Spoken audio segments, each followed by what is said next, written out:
જ્યારે એ હજારો હાથવાળો તમારી સાથે ઊભો હોય ને ત્યારે આ દુનિયાના બે હાથવાળા લોકો ગમે તેટલી અડચણો ઊભી કરે, તમારું કોઈ કંઈ જ બગાડી શકતું નથી.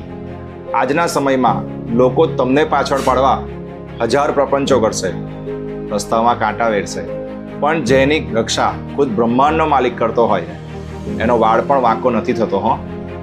દુનિયાની અદાલતોમાં અને લોકો સામે પોતાની જાતને સાબિત કરવાની કોઈ જરૂર નથી.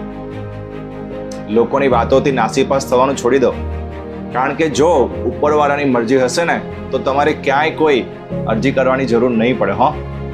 એ બધું જ જાણે છે, એ બધું જ જુએ પણ છે. માણસ ગમે તેટલા ષડયંત્રો રચે, પણ અંતે તો એ જ થાય છે જે ઈશ્વર ઈચ્છે છે. એટલે લોકોની નડતરોથી દળવાનું બંધ કરો, મહેનત કરતા રહો, અને એ પણ પરમાત્મા પર અતૂટ ભરોસો રાખીને. એના આશીર્વાદનો એક નાનો અમથો હાથ પણ આખી દુનિયાની મુશ્કેલીઓ સામે લડવા કાફી છે.